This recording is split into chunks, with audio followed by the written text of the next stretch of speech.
இந்த செஷன்ல நம்ம என்ன பார்க்க போறோம் அப்படின்னு பார்த்தீங்கன்னா, ஏடபிள்யூஎஸ்ல S3 சர்வீஸ்ல ஒரு பக்கெட்டை எப்படி கிரியேட் பண்ணுறதுன்னு பார்க்கலாம். ஃபர்ஸ்ட்டு என் ஏடபிள்யூஎஸ் அக்கௌண்ட்டை லாகின் பண்ணிக்கிறேன். ஏடபிள்யூஎஸ் கன்சோல்ல லாகின் பண்ணியாச்சு. இப்போ பார்த்தீங்கன்னா, ரீசென்ட் யூஸ்லயே S3 யூஸ் பண்ணிக்கிறேன். இல்லைனா நீங்கள் டைரெக்ட்டா போயிட்டு S3 டைப் பண்ணிக்கலாம் இங்க. S3 உள்ள போறோம். S3 யோட டேஷ்போர்ட் இப்படி தான் இருக்கும். ஸ்டார்ட்டிங்ல வந்து எனக்கு எந்த பக்கெட்டுமே இல்ல. ஸோ அதனால வந்து நான் ஒரு நியூ பக்கெட் கிரியேட் பண்ணணும். ஸோ அது இல்லாமல் பார்த்தீங்கன்னா X3 டேஷ்போர்டில் நிறைய ஆப்ஷன்ஸ் இருக்குது. Buckets, access grant, access point, object lambda access, multi region access point, so batch operation நிறைய இடத்துல வந்து பேட்ச் ஆப்ரேஷன் நிறைய யூஸ் பண்ணுவாங்க. தென் நம்ம என்ன பண்ணலாம், ஃபர்ஸ்ட் ஒரு பக்கெட்டை கிரியேட் பண்ணலாம். அந்த பக்கெட்டை எப்படி ஆக்சஸ் பண்ணுறது அப்படின்னு பார்க்கலாம். கிரியேட் பக்கெட் நம்ம லாஸ்ட்டாக சொல்லியிருந்த மாதிரி வந்து பக்கெட்டோட நேம் பார்த்தீங்கன்னா யூனிக்காக இருக்கணும். ஏன்னா வந்து S3யோட சர்வீஸ் பார்த்தீங்கன்னா குளோபல் சர்வீஸ், S3 சர்வீஸ் பார்த்தீங்கன்னா குளோபல் சர்வீஸ். ஸோ வந்து குளோபலியே வந்து உங்களோட பக்கெட் நேம் வந்து யூனிக்காக இருக்கணும். ஸோ அதனால வந்து யூனிக் பக்கெட் நேம் கிரியேட் பண்ணணும். அது இல்லாமல் பார்த்தீங்கன்னா இதில் வந்து நிறைய ப்ராப்பர்ட்டிஸில் capital letters, so dot, at, so இந்தமாரி கீஸ்லாம் யூஸ் பண்ண முடியாது. ஸோ எதை யூஸ் பண்ண முடியாது, நேம் ஸ்பேஸ், ஸோ அதெல்லாம் நீங்கள் செக் பண்ணோன்னா see the rules of bucket names, bucket name எப்படி கிரியேட் பண்ணலான்ட்டு அதுக்குன்னு ஒரு ரூல் இருக்குது. ஸோ அந்த ரூலை நீங்கள் செக் பண்ணிக்கலாம். ஸோ நான் என்ன பண்ண போகிறேன்னா இப்போ ஃப்ளோ 000. ஸோ பக்கெட் நேம் வந்து மேபி இது யூனிக்காக இருக்கும்னு நினச்சி வைக்கிறேன். மேபி செக் பண்ணுவோம். ஸோ இதுக்கப்புறம் பார்த்தீங்கன்னா அதுக்கு அடுத்த ஆப்ஷன் பார்த்தீங்கன்னா ஆக்சுவலாக வந்து இன்னொரு விஷயம், பக்கெட் பார்த்தீங்கன்னா ரீஜன் வைஸ் தான் ஆக்ட் ஆகும். S3 வந்து குளோபல் சர்வீஸாக இருந்தாலும் நீங்கள் பக்கெட்டை எங்கே வச்சிருக்கிறீங்கன்னு பார்த்தீங்கன்னா உங்களோட ரீஜனில் தான் வைப்பீங்க. ஸோ இப்போ பார்த்தீங்கன்னா என்னோட ரீஜன் பார்த்தீங்கன்னா ஏசிக் பசிபிக் மும்பை ரீஜனில் வச்சிருக்கிறேன், AP South 1. ஸோ சர்வீஸ் வந்து குளோபலியாக இருந்தாலும் அது பக்கெட் ஹோஸ்டிங் எங்கே இருக்குன்னு பார்த்தீங்கன்னா ரீஜன் வைஸில் தான் இருக்கும். ஸோ நீங்கள் ரீஜன் டு ரீஜன் வந்து பக்கெட்டில் இருக்கிற ஆப்ஜெக்டை மூவ் பண்ணிக்கலாம். ஸோ இதெல்லாம் வந்து நம்ம பின்னாடி டாபிக்ஸில் பார்க்கலாம். நெக்ஸ்ட் பார்த்தீங்கன்னா copy setting from existing bucket. So எனக்கு ஆல்ரெடி நான் வந்து ஒரு பக்கெட்டை கிரியேட் பண்ணியிருக்கிறேன் அப்படின்னா அந்த பக்கெட்டில் நான் என்னென்ன பாலிசி அப்ளை பண்ணியிருக்கிறேன், என்னென்ன செட்டிங்ஸை நான் எனேபிள் பண்ணிக்கிறேன், அது எல்லாமே வந்து சூஸ் த பக்கெட்னு கொடுத்தீங்கன்னா ஏற்கனவே இந்த இங்கே எதனா பக்கெட் நான் ஆல்ரெடி கிரியேட் பண்ணி அதில் ஆல்ரெடி வந்து டிப்ளாய் பண்ணி அதில் வந்து ரூல்ஸ் அண்ட் ரெகுலேஷன் எல்லாம் போட்டுருந்தோன்னா அது எல்லாமே வந்து இந்த பக்கெட்டுக்கு அப்ளை ஆகிடும்.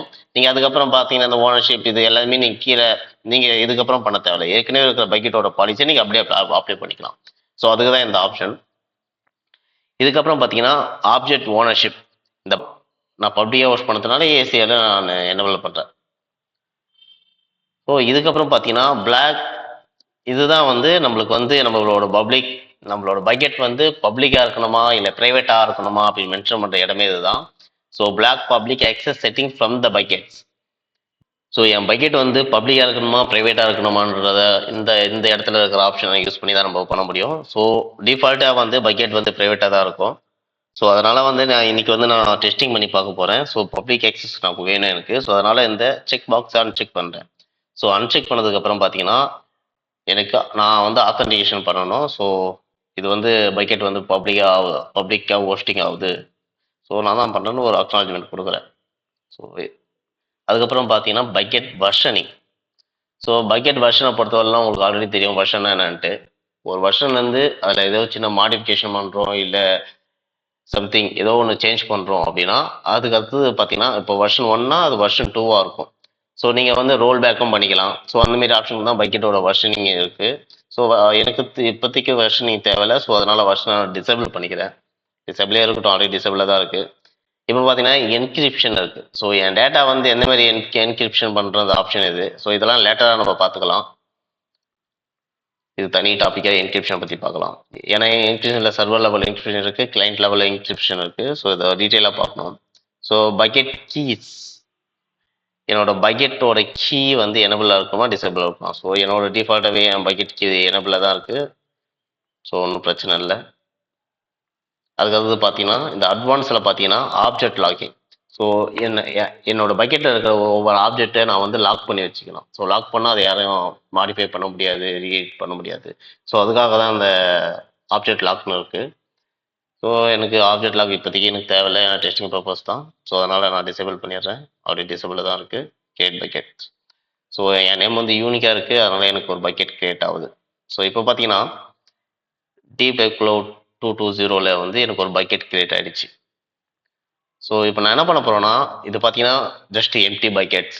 இதுக்குள்ளே இந்த கண்டெய்னர் உள்ள நான் வந்து என்னோட object means flat files. So டெக்ஸ்ட்டாக இருக்கலாம், இமேஜாக இருக்கலாம், ஸோ எனிதிங் எந்த ஃபைல் வேணாலும் இங்கே பக்கெட்டில் நம்ம வந்து பேஸ்ட் பண்ண முடியும். ஸோ பக்கெட் உள்ள ஆப்ஜெக்டை போடுறதுக்கு எப்படி பார்த்தீங்கன்னா இங்கே அப்லோட்னு இருக்குது. ஸோ கிரியேட் ஃபோல்டர், ஒரு ஃபோல்டர் கிரியேட் பண்ணி அந்த ஃபோல்டருக்குள்ளே நம்ம ஆப்ஜெக்டை போடலாம். இல்லைனா டேரெக்டாக வந்து நீங்கள் அப்லோட் பண்ணும்போது ஃபோல்டரை அப்லோட் பண்ணலாம், இல்லை ஃபைலை அப்லோட் பண்ணலாம். ஸோ இங்கே பார்த்தீங்கன்னா வந்து ஆட் ஃபைல் இருக்குது, ஆட் ஃபோல்டர் இருக்குது. நீங்கள் ஒரு பல்க் ஆஃப் ஃபோல்டராக வச்சுருக்கிறீங்க, உங்களோட ஒரு வெப் கண்டென்ட் எல்லாமே ஒரு ஃபோல்டருக்குள்ளே இருக்குன்னா டேரெக்டாக நீங்கள் அந்த ஃபோல்டரையும் மூவ் பண்ணலாம் இங்கே. அப்படி இல்லை ஏதோ ஒரு கண்டென்ட் மட்டும் தான் இருக்குது அப்படின்னா நீங்கள் வெறும் ஃபைலாக கூட நீங்கள் மூவ் பண்ணலாம். ஸோ இப்போ பார்த்தீங்கன்னா நான் ஒரு ஜிப் ஃபைல் இருக்குது, ஸோ அதை நான் ஆட் பண்ணிக்கிறேன். இந்த ஜிப் ஃபைல் பார்த்தீங்கன்னா என்னோட பக்கெட்லேயே போடுறேன். அதுக்கப்புறம் பார்த்தீங்கன்னா இப்போ இன்னொரு ஃபைலை வந்து நான் ஒரு ஃபோல்டர் கிரியேட் பண்ணி ஃபோல்டருக்குள்ளே போடுறேன். ஸோ சாரி, நான் சேவ் பண்ணல, அப்லோட் பண்ணல. ஸோ க்ளோஸ் பண்ணிக்கலாம். இப்போ நான் வந்து ஒரு ஃபோல்டர் கிரியேட் பண்ணுறேன். So test folder.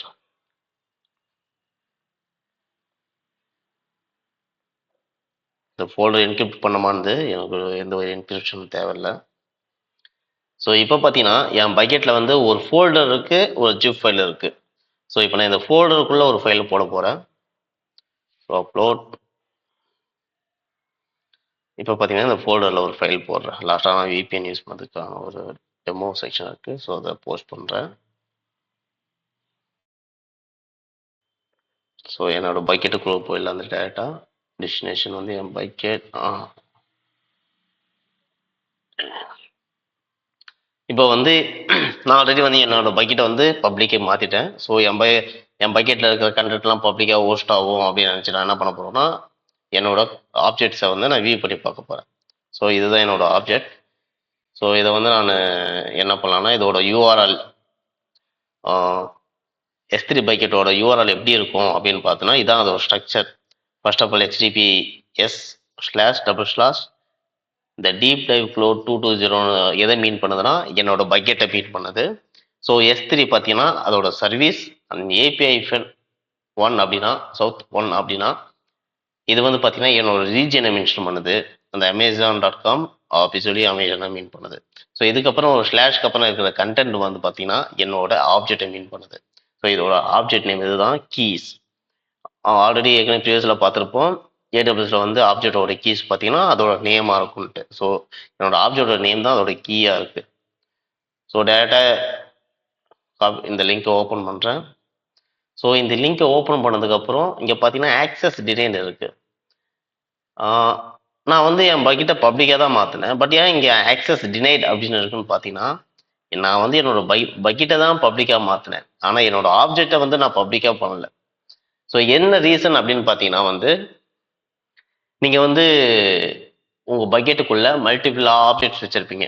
ஸோ இந்த மல்டிபிள் ஆப்ஜெக்டில் ஒரு சில ஆப்ஜெக்ட் வந்து உங்களோட பர்சனலி மோஸ்ட்லி இம்பார்ட்டன்ட் அந்தமாரி திங்ஸ் லாக் ஃபைல் இருக்கலாம், இல்லை கிரெடென்ஷியல் ஃபைல்ஸ் எதுனா இருக்கலாம். ஸோ இந்தமாரி ஃபைல்லாம் உங்களுக்கு எக்ஸ்போஸ் ஆகக்கூடாது க்ளவுடில் அப்படின்னா நீங்கள் வந்து உங்களோட வெப்சைட்டோட ஃபைல் மட்டும் தான் உங்களுக்கு எக்ஸ்போஸ் ஆகணும் அப்படின்னா அந்த பர்டிகுலர் ஃபைலை மட்டுமே நீங்கள் வந்து பர்மிஷனை வந்து பப்ளிக் போஸ்ட் பண்ணிக்கலாம். மற்றபடி மற்ற ஃபைல்ஸ் எல்லாமே வந்து உங்களோட இதில் பக்கெட்டில் ப்ரைவேட்டாக தான் இருக்கும். பட் பக்கெட் பப்ளிக்காக இருந்தாலும் அது உள்ளே இருக்கிற ஆப்ஜெக்டை நீங்கள் ப்ரைவேட் பண்ணிக்கலாம். ஸோ அதுக்காக தான் வந்து ஒவ்வொரு ஆப்ஜெக்ட்டுக்கும் நம்ம செப்பரேட் பர்மிஷனாக இருக்குது. ஸோ இங்கே பார்த்தீங்கன்னா வந்து என்னோட ஆப்ஜெக்டில் பர்மிஷன் நான் எனேபிள் பண்ண போகிறேன். இங்கே பார்த்தீங்கன்னா ஆப்ஜெக்ட் ஓனர்ஷிப் மட்டும் தான் இருக்குது. ஸோ இந்த ஆப்ஜெக்ட் ஓனர்ஷிப் மட்டும் தான் இருக்கும்போது என்ன ஆகும் அப்படின்னு பார்த்தீங்கன்னா இங்கே டேரெக்டாக ஓப்பன் கொடுத்தா என் ஃபைல் ஓப்பன் ஆகிடும். என்ன ரீசன் பார்த்தீங்கன்னா என்னோட கிரெடென்ஷியல், என்னோட அமேசானோட கிரெடென்ஷியல் அதான் ஓனர்ஷிப் ஐடி. ஸோ இந்த ஓனர்ஷிப் மூலயமா இந்த ஃபைல் எனக்கு இப்போ வந்து ஷோ ஆகுது. இதுவே வந்து நான் பக்கெட்டோட URL யூஸ் பண்ணும்போது S3 பக்கெட்டில் இருக்கிற ஆப்ஜெக்டோட URL பார்த்தீங்கன்னா இங்கே பார்த்தீங்கன்னா deep dive cloud S3 AP South 1 Amazon.com என்னோட பக்கெட்டோட கீஸ், ஆப்ஜெக்டோட கீ. ஸோ ஆனால் இதை பார்த்தீங்கன்னா வந்து இதில் வந்து பார்த்தீங்கன்னா கூட ஆட் ஆன் கண்டென்ட்ஸ் இருக்குது. இதுதான் வந்து என்னோட கிரெடென்ஷியலை மீன் பண்ணும். மற்றபடி செக்யூரிட்டி டோக்கன்ஸ்லாம் வச்சு தான் இது வந்து ஓப்பன் ஆகுது. ஸோ இப்போ நான் என்ன பண்ண போகிறேன்னா, என்னோட இந்த எனக்கு இப்போ ப்ரைவேட்டாக இருக்கட்டும், அடுத்த எக்ஸாம்பிளில் ஃபோல்டருக்குள்ளே இருக்கிற ஆப்ஜெக்டை வந்து நான் பப்ளிக் பண்ணுறேன். ஸோ இந்த ஆப்ஜெக்டையும் பார்த்தீங்கன்னா, ஸோ இதோட யூஆர்எல் பார்த்தீங்கன்னா AWS VPN டாட். ஸோ இதை பார்த்தீங்கன்னா இதுவும் ஆக்சஸ் டினைட் தான் இருக்குது. சேம் தான், இதுவும் டினைட், இது ஏன்னா ரெண்டுமே பப்ளிக் கிடையாது. ஸோ நான் வந்து பப்ளிக் ஆக்சஸ் கொடுக்கறதுக்கு பர்மிஷன் எனேபிள் பண்ணுறேன். ஸோ இங்கே போய் பர்மிஷனில் போய் ACL பர்மிஷனில் போய் பார்த்தீங்கன்னா ஆப்ஜெக்ட் ஓனர்ஷிப் மட்டும் தான் ரீட் அண்ட் ரைட் இருக்குது. ஸோ எவ்ரி ஒன் பப்ளிக்கு இல்லை. அதேமாதிரி ஆத்தென்டிகேஷன் யூஸருக்கு இல்லை. ஸோ ஆத்தென்டிகேஷன் யூஸர்னா ஏடபிள்யூஎஸ்ல எதனா ஒரு யூஸரை நம்ம கிரியேட் பண்ணி அந்த யூஸருக்கு கொடுக்கலாம். ஸோ இப்போ பார்த்தோன்னா எவ்ரி ஒனுக்கு ஷோ ஆன மாரி இந்த ஃபைலை நான் ஹோஸ்ட் பண்ண போகிறேன். ஸோ அதுக்கு நான் வந்து கோ டு த எடிட்டிங் ஆப்ஷனில் பப்ளிக்கில் ரீட் ஆக்சஸ் கொடுக்குறேன். ஸோ செட்டிங்ஸை வந்து சேவ் பண்ணிக்கலாம். The grant access every one authenticated user group grant and any one welcome users activate. So இதையே நம்ம அண்டர்ஸ்டாண்ட் எனக்கு வந்து ஓகே அப்படின்ற மாதிரி கொடுக்குறேன். ஸோ இப்போ பார்த்தீங்கன்னா என்னோட இது பப்ளிக் ஆகிடுச்சு. ஸோ இப்போ போயிட்டு இந்த யூஆர்எல் நான் ஃபெச் பண்ணுறேன். ஸோ இப்போ பார்த்தீங்கன்னா இந்த யூஆர்எல் வந்து எனக்கு ஒர்க் ஆகுது. ஸோ இப்படி தான் வந்து ஏடபிள்யூஎஸ்ல வந்து ஒரு பக்கெட் கிரியேட் பண்ணி அந்த பக்கெட்டுக்குள்ளே நம்ம ஆப்ஜெக்ட்லாம் போட்டு அந்த ஆப்ஜெக்ட்டுக்கெல்லாம் பப்ளிக் அண்ட் ப்ரைவேட் ஆக்சஸ் கொடுக்க முடியும். ஸோ நெக்ஸ்ட் வாரத்தில் வந்து இருக்கிற S3யோட வேற டாபிக் எல்லாம் பார்க்கலாம்.